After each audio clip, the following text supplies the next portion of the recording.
So today I want to talk about understanding adjustable rate mortgages, or what we call ARMs. They're popular again, and they're somewhat complicated. So it's a good idea. It's a good time to kind of revisit that. How do you evaluate ARMs? Whether you're a good candidate for those, and how do you shop amongst different ARM options available to you? And so in order to do that, we're going to talk about a few things. First of all, I want to define what an adjustable rate mortgage is. And very simply, it's just a mortgage with a rate that can adjust before the end of its term. So for example, if you have a 5-year ARM, that's an adjustable rate mortgage with a fixed term, with a rate that's fixed for 5 years, but that is not scheduled to be repaid until 30 years. And so you have a fixed rate period that's shorter than the amortization term of that loan. That's by definition an adjustable rate mortgage. And once the rate begins to adjust, changes to your interest rate are based upon the market, not upon your personal financial situation. Now, what kind of market conditions favor ARMs? Basically, it's what we have right now. We have a rising interest rate market, and adjustable rate mortgages tend to be lower interest rates than fixed rates, and so they become more popular during rising interest rate markets. Now, why is that? Why can a bank offer you a lower rate on an adjustable rate mortgage than they can on a fixed rate mortgage? And the simple reason is because the risk of future increases in the cost of money are transferred, or at least partially transferred, from the lender to the borrower. When a bank lends you on a 30-year basis a loan at 2.5%, their cost of that money that they've loaned to you isn't fixed for 30 years. So they're committing to you to charge you 2.5% for that money over a 30-year period, but they've really only fixed their cost for, say, like a 5 to 7 year period. They've typically fixed that cost in, and their costs can rise. And what happens is, if they've committed to a 2.5% mortgage to you, and then 15 years or 10 years or 5 years down the road, the cost of their money goes up to 5%, they're upside down on that. And there's a risk there, and of course they have to price that risk in to the mortgage that they're offering you. Now, the average life of a loan is less than 30 years, and that's why they can do that, and that's why they do that. But that doesn't eliminate the risk of individual borrowers or individual loans going underwater. And there's a premium associated with that. And so when they offer a adjustable rate mortgage to you, they've built in a mechanism to help mitigate that risk, because they can increase the cost, or they can change the rate that they charge you over time as the cost of money goes up. Now, how are these interest rate adjustments determined? They're not willy-nilly. They are very contractually determined. They're tied to an index and a margin. To calculate your new interest rate on any given adjustment date, the lender will add up two numbers called the index and the margin. And the sum of these two numbers is called the fully indexed rate. And generally, the fully indexed rate is going to be used to determine what your new rate. They will take the fully indexed rate and then compare it to what they're allowed to adjust to based upon interest rate caps or increase caps that are built in to your mortgage. And we'll talk about those in just a little bit. So here's the critical components of an adjustable rate mortgage that you'll want to be familiar with. The initial fixed rate period. For example, you may see a 5-1 ARM or a 7-year ARM, and this basically just means that front number means that this loan is fixed for that period of time, or that number of years.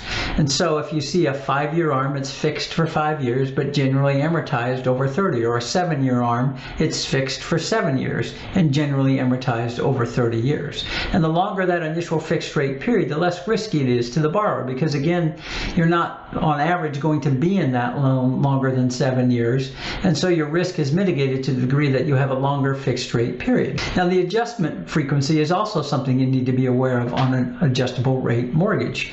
So you'll see ARMs described as a 5-1 ARM, or a 7-6 ARM, or a 5-6 ARM. And that second number there in the description indicates how often it can adjust after that initial fixed rate period.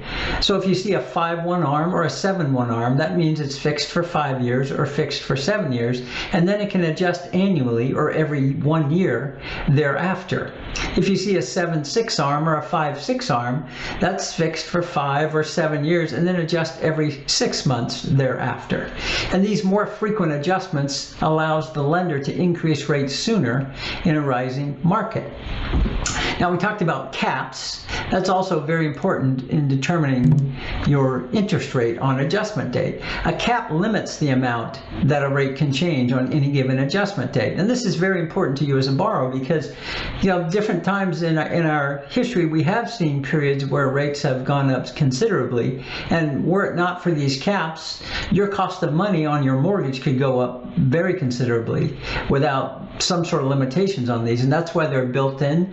They're market-based because lenders know that you won't absorb unlimited risk. They're in a better position to absorb that risk, and so a cap will limit the amount your rate can change on any given cap period. And there's typically 3 caps in an ARM. And they're expressed in order of the initial adjustment cap, the periodic adjustment cap, and the lifetime adjustment cap. So for example, a 5-1 ARM that's denoted 525 is explained below. That first 5 is the initial. That limits the amount the rate can change on the very first adjustment date. So in our example again of a 5-1 ARM, the first adjustment date is 5 years from the date you get the loan. And if the market cost of funds have gone up considerably over that time, this particular loan in a 525 can go up to 5 points over your initial start rate. And we'll look at an example of this based upon current pricing today so you get a better sense of that shortly.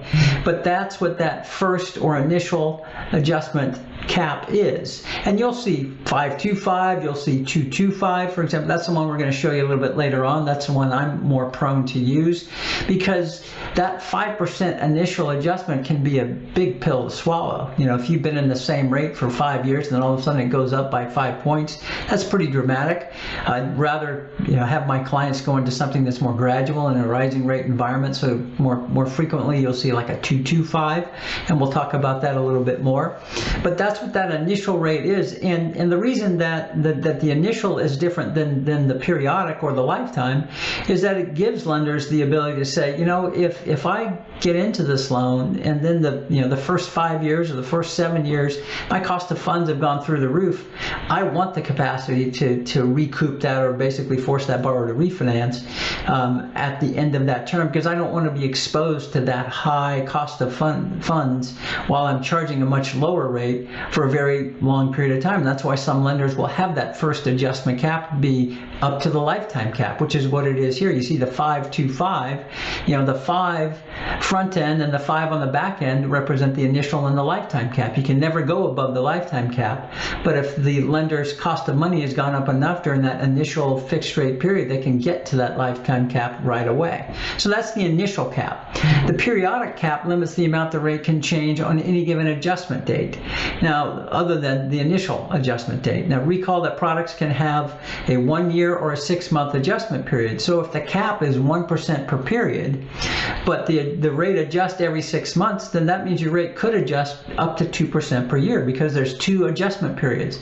If you have a 5-1 ARM and the periodic cap is 2%, so in this example, the 525 indicates that the periodic cap, except for the initial adjustment cap, is 2%. So if you get through that first 5 years, and let's say you have a very flat market, nothing's changed, and your first adjustment period comes and goes and there's no change whatsoever, and then let's say you get into that 6th year on that 5-1 ARM, and now you come to another adjustment date, but the cost of money has really gone up considerably to where the fully indexed rate that would drive the current repricing of your loan is, let's say it started at 5, now it's 8%, but if you have a 2% periodic cap, that lender can only adjust up to that periodic cap, 2%. And then finally, there's a lifetime cap. There's a lifetime cap. This limits the amount the rate can change over the life of the loan, and this is an absolute cap. So if you've had a 2% cap, a 2% adjustment in year 6 and a 2% adjustment in year 7, and then another 2% would be indicated in year 8, but you have a 5% lifetime cap, well, that lender is limited to 1% because that's all they have left. They've already adjusted it 4% over the initial start rate, and that lifetime cap is is an absolute cap that can never be exceeded over the lifetime of that loan, as its name, of course, implies. Now let's get down to some of the nitty-gritty and just show you an illustration of how this is. This is a product that I pulled off today. Today's June 23rd, 2022, and this is one of my best ARM lenders, jumbo ARM lenders, and they offer a 225, a 5-1 ARM with a 225 cap. And so the current interest rate on this product today, the no points rate, is 4.875. And what I'm going to illustrate here is the initial cap, the annual cap, and the lifetime cap. So the initial, the current interest rate is 4.875. The period cap, so in this case it's a 225, so the initial adjustment after 5 years can only be a maximum of 2 points. The annual limit is 2 points, so they can only adjust it 2 points at any given point in time. And then the lifetime, it can never go more than 5 points above the initial rate. And so you see the max new rate, the first thing you do, let's say that we're in year 5 and we're at our first adjustment date, we have to measure, we have to calculate what the cap rate is in all 3 of these instances, because we can't exceed any of these. So the initial cap is 4.875 plus 2 points here. So the max it can be at under the initial cap calculation is 6.875. The annual cap limit is also 2 points over the previous rate, so that can only go to 6.875. And then of course the lifetime cap says it can go to 9.875. And then what you do is you look at the fully indexed rate. And in this particular case, the index is the U.S. Treasury constant maturity, or what's called the CMT, and the value of that index today is 2.920. So it's 2.920, and the way that you evaluate or you calculate what your current rate is going to be is you calculate what's the fully indexed rate. And this index is the thing that moves with the market. This is the thing that reflects the current cost of funds. And so then on top of that, you're going to have a margin. Every adjustable rate mortgage has a margin that is added to the index to come up with what the fully indexed rate is, and that's what's used to determine what your new rate is. So this is fixed over the life of the loan. This never changes, but this will fluctuate. But today, if we were adjusting today, the index, the CMT index, is 2.920, and so the fully indexed rate is 5.795. So we have to compare that. We look at the fully indexed rate, and this applies whether we're evaluating the initial cap, the annual cap, or the lifetime cap. It's 5.795. And so we look at that and we compare that to the max new rate. So we got 5.75. It's lower than 6.875, so we haven't violated the cap, the initial cap limit. We look at the annual adjustment. It's also 6.875. We're lower than that, and we're certainly lower than the lifetime cap. So as a result, on year 5, if we were adjusting this loan today, our new rate would be 5.795. So this slide just to show you kind of on a practical level what the effect of a change in interest rate would have on, say, a $500,000 loan. So in this case, we started out with a payment at 4.875, and then what would happen if we went for the full initial adjustment or 2 points adjustment? The old payment would have been $26.46. If we had a 2% adjustment on that first adjustment date, let's say, your new payment would be $32.85 or go up by $639 per month. Not fun, but if you have years to plan for that, perhaps okay, and your income is increasing over time to absorb that. Now what happens if you go up the lifetime increase? You start out at 4.875, and in this particular case, you can go up by 5 points over that. Your payment goes to $43.42. Again, not fun. And that sort of highlights why I don't like those initial adjustments to equal the lifetime adjustments. I want a more gradual. I want a product that offers a more gradual initial rate adjustment. So a 225, for example, maybe some of them even have a 1% initial adjustment rate. There's a lot of variation in products out there, but generally this illustrates what happens if I go to the full lifetime.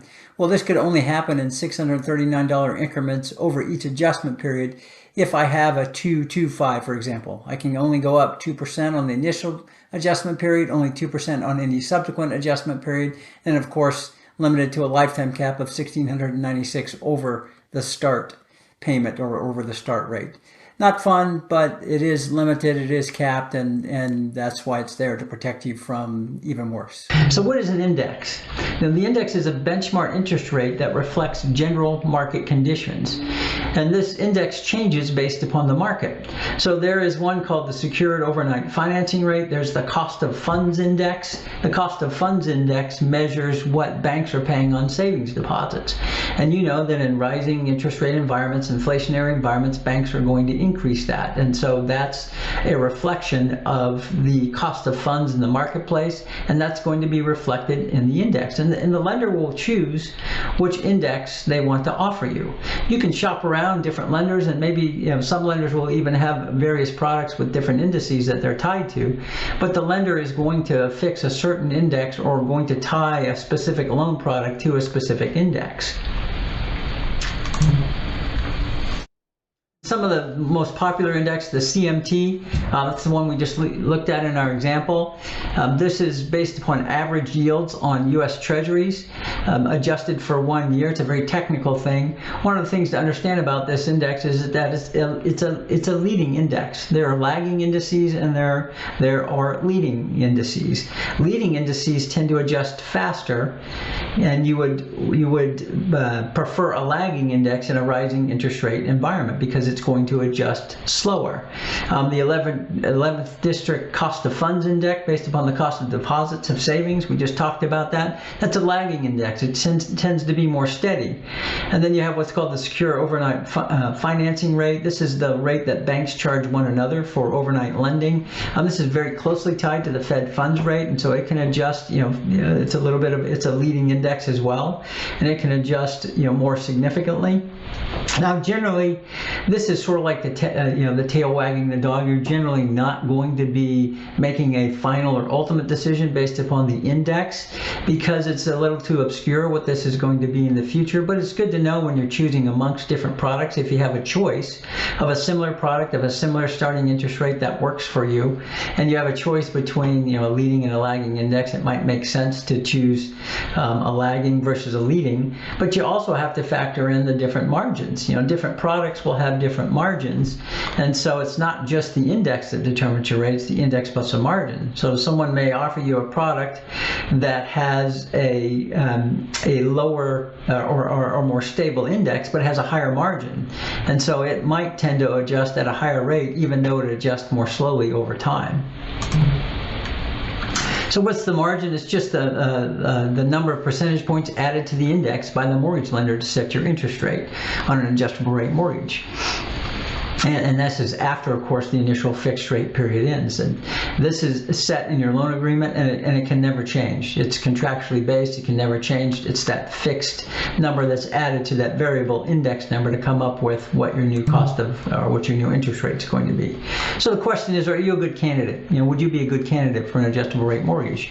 So first of all, you have to evaluate your risk tolerance, because that's really what you're doing, is you're trading short-term, lower interest rate for long-term security with a fixed rate mortgage. And so, do you have the risk tolerance? And that's really twofold. It's an emotional. Do you have the emotional framework to absorb that risk, or is it something you're going to worry about all the time? And then, of course, it's financial as well. An adjustable rate mortgage is not something that I would generally recommend for someone who's really cutting it close, who's really stretching to get into that house, and whose prospects for future income increases isn't substantial. Maybe you're in a good job and it's a good paying job, but the history of it is not for substantial increases over time. It's just gradual increases over time. Well, maybe you're not a great candidate for an adjustable rate mortgage because you don't have a ton of financial cushion there if you're stretching. Now, if you're getting into a mortgage and you have plenty of cushion, even though you have a job that doesn't necessarily promise substantial future increases, that might be okay. So it's an emotional, it's financial, and then specific loan terms factor in here. Are you a good candidate? Maybe you're not for a 5-1, but maybe for a 7-1, because your life plans 7 years out suggest that maybe you won't be in that mortgage for that long. So how to shop? Well, first of all, I generally would advise, unless you're in that category of people who have high financial risk tolerance. Emotional is a different thing, but if you really have a very short-term fixed rate and getting into a house, that's a substantial commitment that you're making. That's a substantial risk. And so if your rate is only fixed for a very short period of time, then you need to have a lot of cushion there. And so I would generally say for most of us, minimum fixed rate term of 5 years. That's right around the average life of a loan. Maybe the average life is a little bit longer now. Shorter than this is just generally for people with higher levels of risk tolerance. Caps are very important when you're shopping.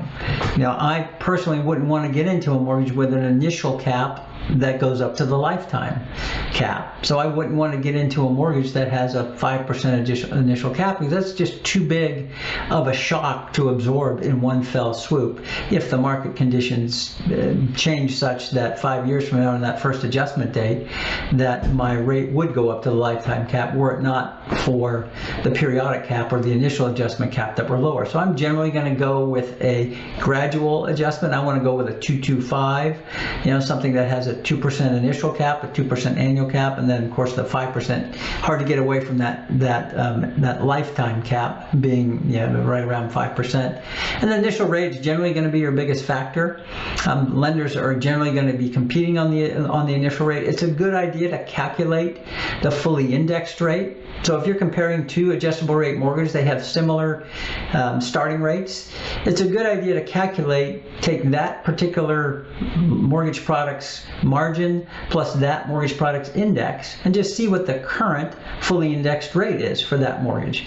Is it higher or lower than the start rate of that loan? And that's not necessarily going to tell you anything about what's going to happen 5 years down the road, but it will give you a sense of, if that rate were to adjust today, what would the adjusted rate be, and how does that compare to the other product that I'm comparing this against? And if one's significantly lower than the other, it's not going to change what happens in the next 5 years. Your monthly payment, your interest rate is going to be fixed for that period of time.